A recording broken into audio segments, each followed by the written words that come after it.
সন্ধ্যা, আপনাদের সাথে আছি তৌফিকা রহমান। প্রিয় দর্শক শ্রোতা, সবাইকে আমন্ত্রণ জানাচ্ছি শুভ সন্ধ্যার আজকের আয়োজনে। শুভ সন্ধ্যা আজ থাকছে চলতে থাকা প্রদর্শনী, এনটিভি হাইলাইটস এবং প্রথম আলোর ক্রীড়া বিভাগের বিশেষ প্রতিনিধি মাসুদ আলমের সঙ্গে আলাপচারিতা। প্রথমেই চলতে থাকা প্রদর্শনী।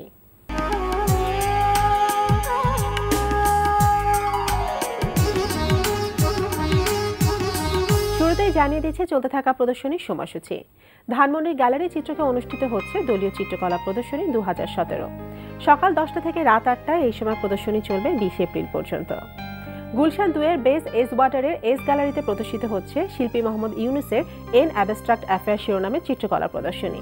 প্রতিদিন সকাল 10টা থেকে রাত 8টা এই সময় প্রদর্শনী চলবে 31 মার্চ পর্যন্ত।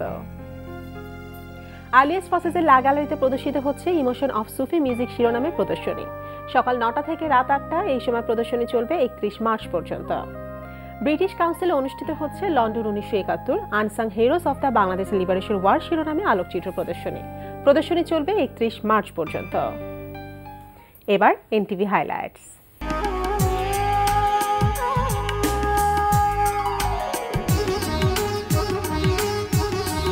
এবার জানিয়ে দিচ্ছি কি কি থাকছে এনটিভি রাতের অনুষ্ঠান মালায়। রাত 8টা 20 মিনিটে দেখবেন কাজী মোহাম্মদ মোস্তফার প্রযোজনায় অনুষ্ঠান গ্লিটার রান্নাঘর।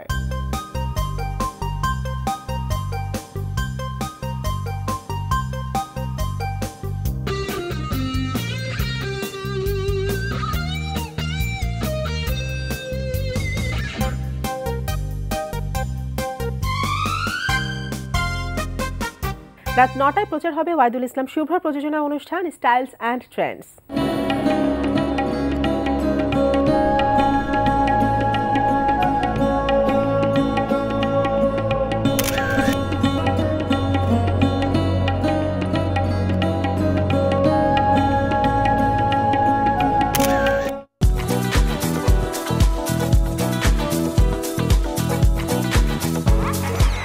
রাত 9টা 40 মিনিটে প্রচার হবে গোলাম সোহরাব দদুলের পরিচালনায় ধারাবাহিক নাটক সংসার। আমাদের মনে সেই ধরনের কোনো উদ্দেশ্যও নাই। আমরা যা করছি আমাদের জন্য করছি, আমাদের দেশের শিল্পের জন্য করছি। আচ্ছা গোসাইজি, আমরা যদি আমাদের সাথে আপনাকে ঢাকায় নিয়ে যেতে চাই, আপনি কি যাবেন আমাদের সাথে? না রে মা, ঢাকা আমাকে লেগে না। রাত 11টা 30 মিনিটে রয়েছে গল্পকথার নাটকের নবম পর্ব। তোমাকে না পেলে বুঝি আমার কষ্ট হতো না? একটুও কষ্ট হতো না। তোমার কি? আমার জায়গায় আমি না হয়ে অন্য কোনো মেয়ে হলো, তুমি তাকেই বিয়ে করে ধেই ধেই করে তাকে নিয়ে সংসার শুরু করতে। Exactly not. রাত 12টা 10 মিনিটে থাকছে টক শো এই সময়।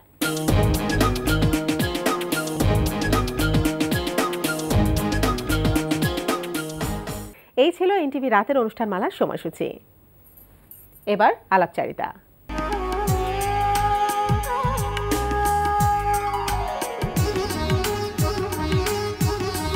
প্রিয় দর্শক, আমাদের আজকের অতিথি প্রথম আলোর ক্রীড়া বিভাগের বিশেষ প্রতিনিধি মাসুদ আলম। চলুন কথা বলি তার সঙ্গে। শুভ সন্ধ্যা। শুভ সন্ধ্যা। কেমন আছেন? জি ভালো, আপনি কেমন আছেন? এই তো জি ভালো আছি।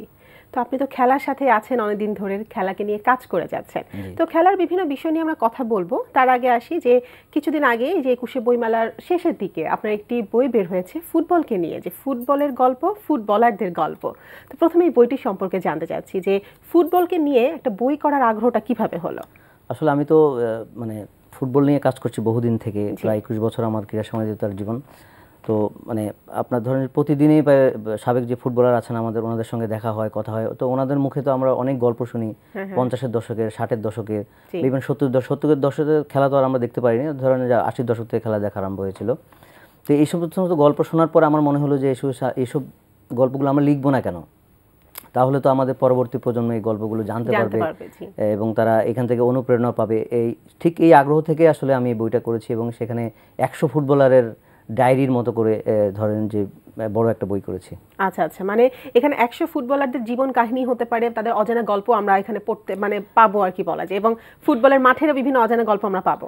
আমাদের দেশের ফুটবল তো ধরেন যে এই সাম্প্রতিক সময়ে একটু ভাটার টান, সেখানে দর্শক খরা চলছে, কিন্তু আপনি যদি পেছনে তাকান যে 70-এর বা 60-এ বা ইভেন 50-এর দশকে আমাদের ফুটবলের বাদ ভাঙা জোয়ার ছিল। তখনকার ফুটবলাররা যখন মাঠে নামতেন তখন দেখা যেত যে রাস্তাঘাট খালি হয়ে যেত এবং বাচ্চারাও বাবা মায়ের হাত ধরে মাঠে যাওয়ার জন্য বায়না ধরতো। তো এই মানে সেই সময়টাকে সময়ের ফ্রেমে বেঁধে রাখার জন্যই আসলে এটা করা।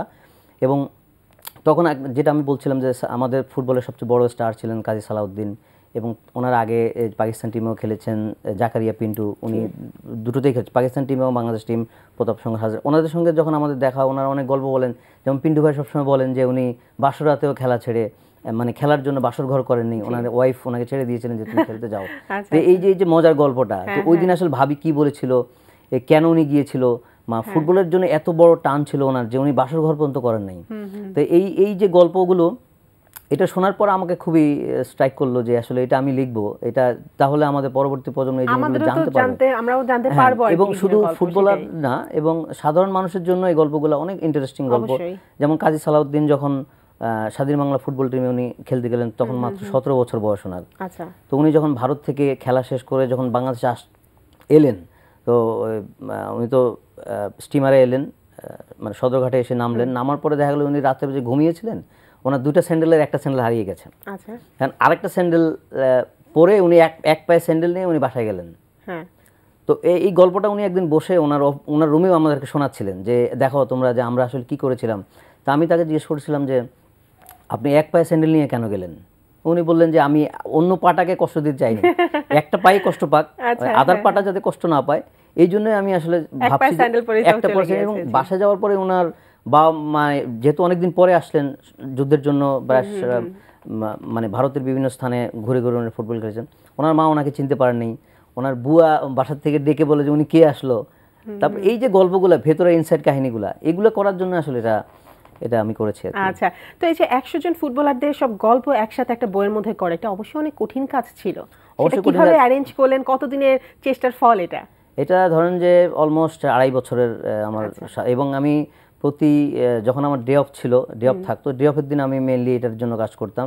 এমনি তো দৈনিক পত্রিকা রিপোর্টিং করে আসলে বই লেখার সময় খুবই কম পাওয়া যায়, আর আমরা তো একটা বড় পত্রিকায় কাজ করি, সেখানে আমাদের চাপ থাকে, প্রেশার থাকে, সেই জন্য ওই মানে পত্রিকা নিয়ে ভাবতে ভাবতে আসলে সারা বেলা চলে যায়, অন্য কিছু করার সুযোগটা আসলে কম। তারপর আমি সময় বের করেছি, এবং এটার জন্য আসলে আমার পরিবার আমাকে খুবই সহযোগিতা করেছে। আমার বাচ্চারা হয়তো আমাকে অনেক সময় পায় নাই, আমার স্ত্রী আমাকে অনেক সময় বলছে ঠিক আছে তুমি করো, আমি ঘর সংসার সামলাবো, তুমি এটা করতে চাও যখন করো। সে আমাকে সহযোগিতা করছে বলে আসলে করা সম্ভব হয়েছে। এবং ধরেন যে এখানে 100 ফুটবলারের মধ্যে অনেকেই হয়তো এখন আর বেঁচে নেই, বা কেউ হয়তো দেশের বাইরে আছে, এবং তাদের সঙ্গে আমি টেলিফোনে যোগাযোগ করেছি, বারবার যোগাযোগ করেছি, অথবা মানে কেউ যদি সরাসরি দেখা না হয় তার বাসায় গিয়েছি, এবং অনেকের গল্পগুলো ওনারা ভুলে গেছেন, যেহেতু অনেক আগের কথা।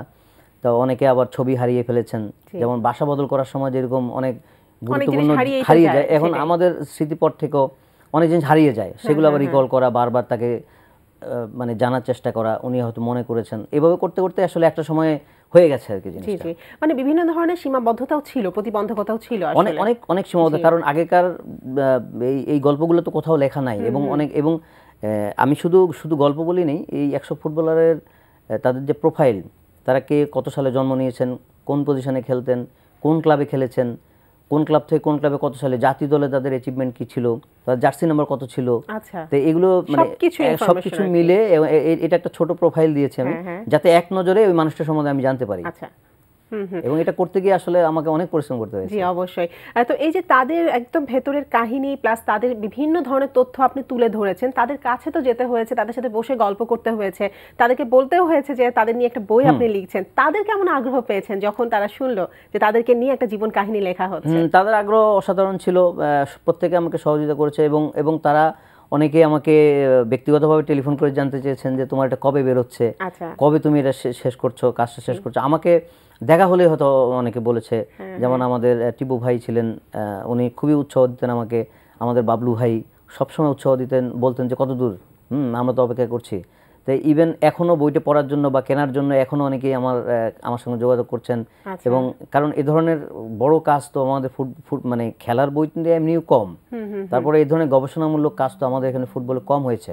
মানে আপনি বলতে চাচ্ছেন শুধু ফুটবল প্রেমী না, সাধারণ মানুষ যারা আছে তাদের কাছ থেকে অনেক ভালো রেসপন্স পাচ্ছেন এই বই থেকে। হ্যাঁ, এটা আসলে এটা মানে যেহেতু যদিও বইটার নাম ফুটবলের গল্প, ফুটবলারদের গল্প, এখানে ফুটবল মানে আমাদের এই ফুটবলাররা তো আমাদের সমাজেরই অংশ, এবং সমাজের ভিতর থেকে তারা আসছেন। তো ওনাদের গল্পগুলো তো শুধু যারা ফুটবল প্রেমীরাই না, সাধারণ মানুষের মধ্যে ব্যাপকভাবে আগ্রহ। ইভেন আমি তো শুধু ফুটবলারদের মাঠের ফুটবল স্ত্রীদের কথা বলেছি, তাদের বিয়ের কথাও অনেক সময় বলেছি, তাদের বিয়ের ছবিও ছাপিয়েছি। তো সেগুলো নিয়ে হয়তো ফুটবলারের স্ত্রীর আগ্রহ বা তাদের সাধারণ মানে পরিবারের সাধারণ সদস্যদেরও আগ্রহ, এবং আমার সাধারণ যারা ফুটবলকে কম পছন্দ করেন এরকম অনেকে আমার থেকে বই কিনেছেন, যারা খেলা পছন্দ করেন, খেলার গল্প। মানে যেহেতু আর খেলার গল্পগুলো আরো এগুলো ধরেন যে আরো বেশি মজার ঘটনা, যেহেতু এগুলা 50-এর 60-এর 70 বা 80 বা 90 দশকের, যখন আমাদের ফুটবলটা খুবই আমাদের দর্শকপ্রিয় খেলা ছিল এবং প্রতিদিনই প্রায় 40-50 হাজার দর্শক মাঠে আসতো খেলা দেখার জন্য। তো এই যে আগে একটা সময় ফুটবল কিন্তু বেশ জনপ্রিয় একটা খেলা ছিল, এখনো হয়তো আছে, কিন্তু সেই জায়গাটা এখন ক্রিকেট নিয়ে গিয়েছে। সেই ফুটবল প্রেমটা একটু হয়তো কমে গিয়েছে, সেই জায়গাটা এখন ক্রিকেট নিয়ে গিয়েছে। এটা কেন? ফুটবল আসলে ফুটবল প্রেমটা আসলে সবার মনে এখনো আছে, আমি বিশ্বাস করি।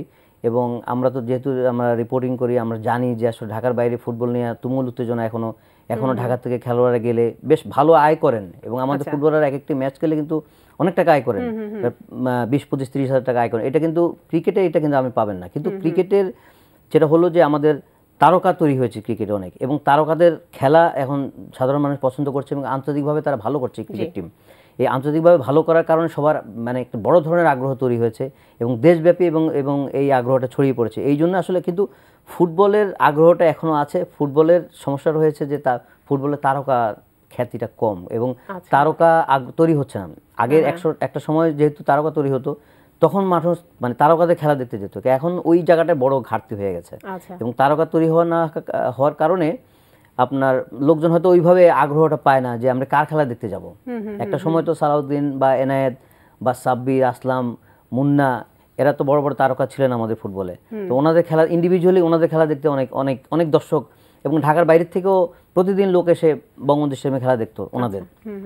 কিন্তু এখন ওই ধরনের তারকা তৈরি না হওয়ার কারণে এটা একটা বড় সমস্যা হয়েছে আমি মনে করি ফুটবলের জন্য। আর একটা জিনিস দেখা যায় যে ফুটবল প্রীতি বলতেই ব্রাজিল, আর্জেন্টিনা অথবা রিয়াল মাদ্রিদ, বার্সেলোনা, এই চারটা দলই কিন্তু ঘুরে ফিরে আসে। যখন কোনো খেলা হয় তখন এই জার্সি বলতে ব্রাজিল, আর্জেন্টিনা জার্সি ছোট থেকে বড় সবার ভেতরেই দেখা যায়। কেন এই চারটা দলের ভেতরেই প্রীতিটা কেন আটকে আছে বলা যায় না? আসলে এটা ঐতিহাসিকভাবেই সত্য যে মানে ব্রাজিলের, আর্জেন্টিনার ফুটবলের জন্য আমাদের সারা দেশের মানুষের একটা বড় আগ্রহ হওয়ার কারণ যে এই দলের খেলাগুলোর শৈল্পিক খেলাটা, যেটা আমরা যে 86-এ যে ম্যারাডোনার যে উত্থান ছিল, সেই ম্যারাডোনাকে দেখে আসলে অনেকে আর্জেন্টিনা সাপোর্টার হয়ে গেছেন।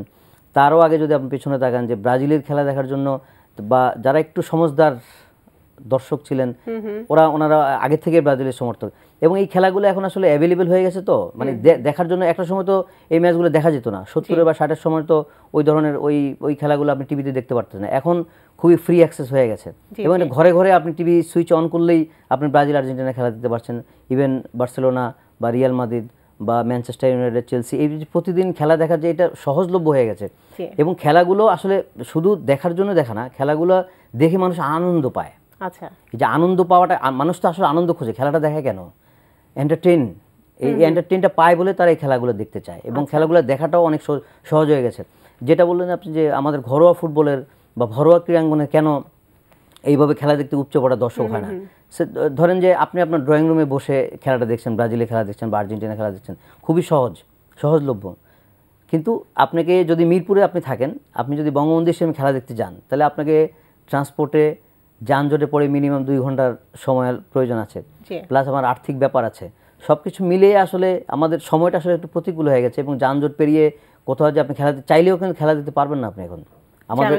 হ্যাঁ, জ্যামের কারণে যাওয়াটা অনেক অসুবিধা হয়ে যায়। এইটা একটা বড় কারণ যে আমাদের যে এখন যে ব্রাজিল, আর্জেন্টিনা খেলার প্রতি যে দিন দিন আকর্ষণটা আরো বাড়ছে বা অন্যান্য আপনার ধরেন যে ক্লাব লেভেলের খেলাগুলো দেখার জন্য, এইটার একটা সবচেয়ে বড় কারণ যে এটা আমি মনে করি যে আমরা তো ভেতর থেকে কাজ করি এবং আমি প্রতিদিন দেখি যে বঙ্গবন্ধু স্টেডিয়ামে একটা লোক যে খেলা দেখতে যাবে, সে তার যেতে যে সময় লাগে সে তো বিরক্ত হয়ে পরের দিন আর যাবে না।